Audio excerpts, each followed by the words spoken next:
আসসালামু আলাইকুম, welcome to Afrin creation. শুক্রবারের দিনের ব্লগটা আপনাদের সাথে আজকে শেয়ার করছি। তো আমি রান্না করছিলাম আর আমি আজকে গরুর মাংস রান্না করব। তো দেরি হয়ে গিয়েছিল, তাই খুব ঝটপট করে রান্না করছিলাম। আর রান্না করতে আসলে ভালো লাগছিল না, কারণ হাজব্যান্ড ঢাকাতেই ছিল। তো বাসাতে মানুষ কম থাকলে ভালো লাগে না কিছু খেতেই। মনে হয় যে সবাই একসাথে থাকলে রান্না বান্না করে খেতেও ভালো লাগে।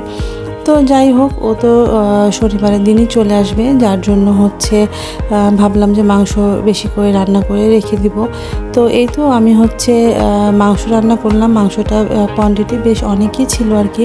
তো যার জন্য মশলাটাও একটু বেশি দিয়েছিলাম। আর গরুর মাংসতে সবসময় চেষ্টা করবেন হলুদ আর হচ্ছে রসুনটা ইউজ করার জন্য, কারণ মাংসে অনেক ব্যাকটেরিয়া থাকে আর হলুদটা সেটা নিরাময় করতে অনেক বেশি হেল্প করে। তো আমি গরুর মাংসতে একটু বেশি করেই হলুদ দিই। তো এই তো আমি হচ্ছে মাংসটা প্রথমে কষিয়ে নিব, কারণ মাংসটা প্রপারভাবে কষিয়ে না নিলে ভালো লাগে না।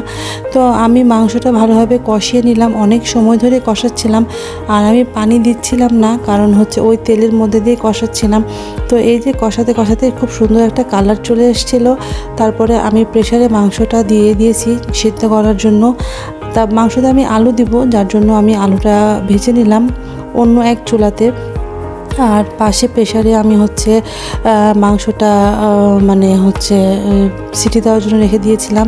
তো এই যে খাওয়ার জন্য মাংসটা বেড়ে নিলাম। আর এখানে আমি ঝটপট করে একটু হচ্ছে মানে টিকিয়া রান্না করব। তো আমার মেয়ে আর ছেলে টিকিয়াটা খুব পছন্দ করে। তো এখানে আম্মু এত বেশি ডাল দিয়ে দিয়েছিল টিকিয়ার মধ্যে যে মাংসগুলো খুঁজে পাওয়া যাচ্ছিল না।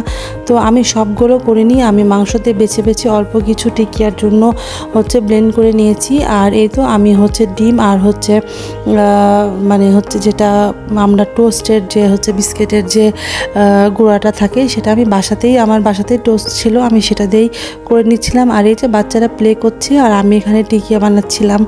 তো ওদের সাথে যে কোনো কাজ করতে ভালো লাগে, মাঝে মাঝে ওরাও আমাকে হেল্প করে, যার জন্য ওদের সামনে বসে আমি বেশি কাজ করার চেষ্টা করি আর কি। তো এই তো আমি বেশি না, অল্প কয়েকটা টিকিয়া ভেজে নিলাম। তো আমার ছেলেকে দেখলাম যে খুব টেস্ট করে খালি মুখেই খাচ্ছিল। তো সবার খাওয়া দাওয়া শেষ, এখন আমি খেতে বসছি। যেহেতু অ্যাজ ইউজুয়াল আমার খেতে খেতে অনেক দেরি হয়ে গিয়েছিল। আর হচ্ছে আমি গোসল সেরে নামাজ পড়ে একদম পরে আমি আর আম্মু খেতে বসছিলাম। তো বাসাতে যেহেতু কেউ ছিল না, মানে একা একা ভালো লাগছিল না, তো আমার আব্বু আমার ছেলে মেয়েদের খাওয়া হয়ে গিয়েছিল আর আমরা হচ্ছে পরে খেতে বসেছিলাম। তো এই যে মাংসের কালারটা কত সুন্দর এসছে আর টেস্টটাও খুব সুন্দর আসছিল, কারণ মাংস যত বেশি কষানো যায় তত বেশি মানে টেস্ট হয় আর কি। তো এই তো আমরা হচ্ছে সবার পরে খেতে বসেছিলাম। তো আমি খুব আস্তে আস্তে খাচ্ছিলাম আর মাংসটা খুব টেস্ট মানে লেগেছিল বলে একটু সময় নিয়েই খাচ্ছিলাম আর কি। তো আজকের ভিডিওটা আর বেশি বড় করছি না, সবাই ভালো থাকবেন, সুস্থ থাকবেন। আমার ভিডিওগুলো ভালো লাগলে প্লিজ আমার চ্যানেলটি সাবস্ক্রাইব করে দেবেন। আল্লাহ হাফেজ।